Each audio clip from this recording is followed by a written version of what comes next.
Hi guys, my name is Thomas, also known as Tantum, and today we're gonna take a look at how I do my live performances in FL Studio. We're gonna take a look at how to connect your analog equipment to FL Studio and how to set up FL Studio in a way to use it similar to Ableton Live's live setup thing. Let's jump right in. So I have my FL Studio running in the so-called performance mode, which doesn't just give you the timeline like it usually does. It also gives you some patterns up there you can set up, and you can trigger them with MIDI or with your mouse, and yeah, that's basically it. So every loop up here is just something like drums, and I can use it on my MIDI controller. I've set it up before. So this fader right here is controlling one fader in the mixer. And I also have it set up to do some effects. For example, here I can add some delay.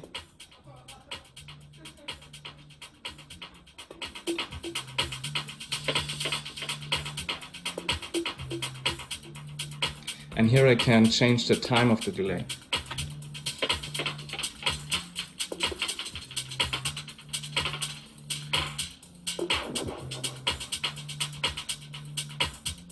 Alright, the next channel here is the kick. Yeah, pretty simple. And I have a high pass filter set to this knob.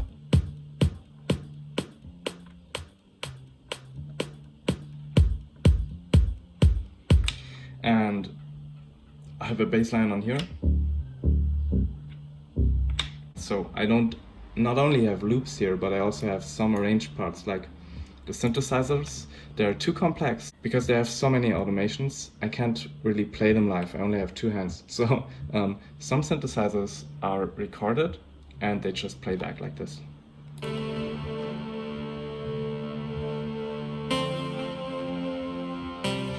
And together you can just jam along.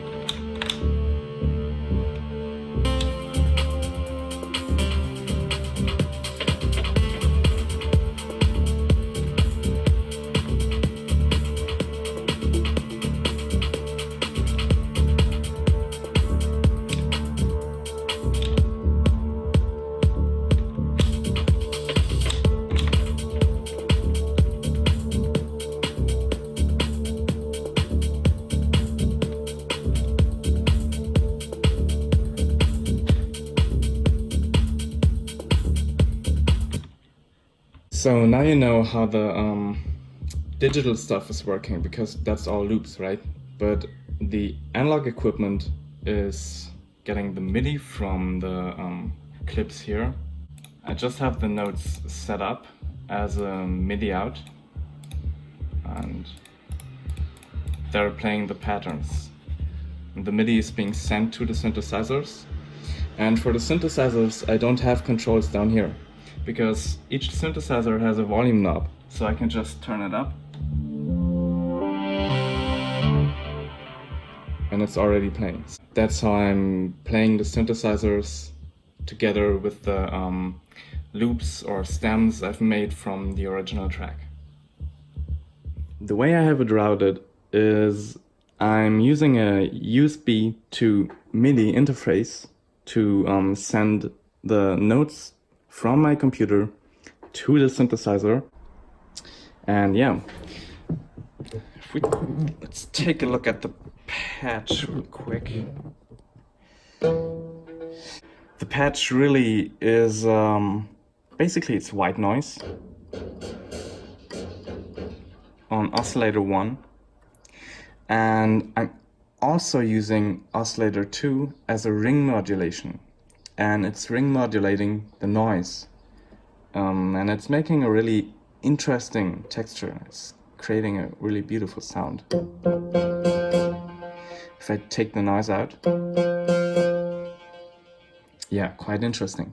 And I also have a kind of detune in here, so if I just put oscillator 2 to its neutral position,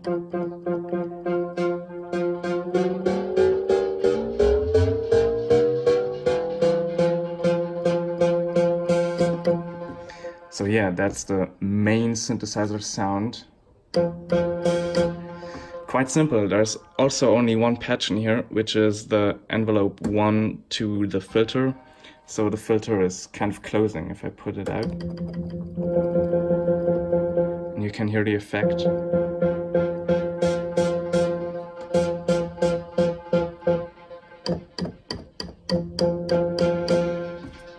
Quite simple, right? So in this case, the MS20 is routed to channel 10. So if I play a note, you will see it running the audio in here. And I have quite a few effects on the chain. If I put them all off, it'll sound like this.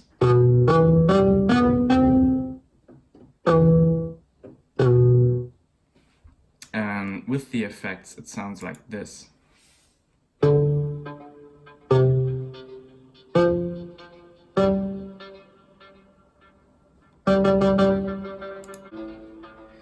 For the effects, I've just used some equalizing to get rid of the lows, and reverb, delay, transient processor, another EQ. The thing is, if you use analog equipment, I find that if they're just dry, they might sound a bit weird. They don't fit that well into the mix if you let them dry. So I always like to use some like reverb or delay plugins. So for the keys, I have another quite simple patch. Let me play some notes. It's a bit quiet. So yeah, that's the basic pattern. I'm using the MIDI out of the Focusrite audio interface for the vocal keys, and the patch is quite simple. It's just a fifth. It's just a fifth kind of sound, and if I play it like this,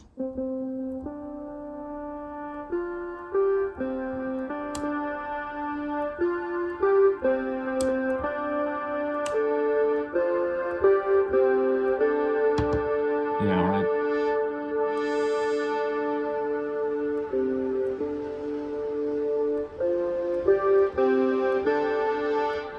So it's pretty simple on that side. Let's take a look at the effects. So for the effects, it's quite simple too. Let me just play the pattern. So we have just basic EQing, some room, which is reverb, delay, and another EQ. So that's the dry sound.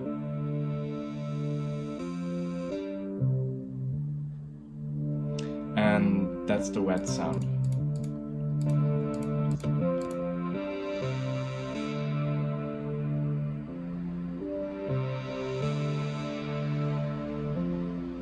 So yeah, again, it's just adding room to the synthesizer.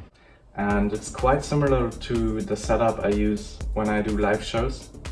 And the only difference is when I'm playing just one single track, I can do more effects, I can have more channels occupied. If I'm playing a live set or live show, I usually just use 4 channels per track, like 4 stems, drums, bass, synthesizers, and effects maybe, and the additional hardware synthesizers. So it's like deck A would be 4 channels, deck B would be 4 channels. Both of them would be tracks of mine, and I usually improvise some synthesizer lines on top of the tracks, or sometimes I render the stems of my tracks without the melodies, so I can play them live with my synthesizers. So guys, thanks for watching, and I hope you could learn something new. And if you liked it, if you like my music, you can consider supporting me by liking my pages on social media or sharing it with your friends. Or if you have any questions about making music, about recording, about FL Studio, feel free to ask me. It might take some time for me to answer, and I hope I can find time to make another video soon. So stay tuned. See you then.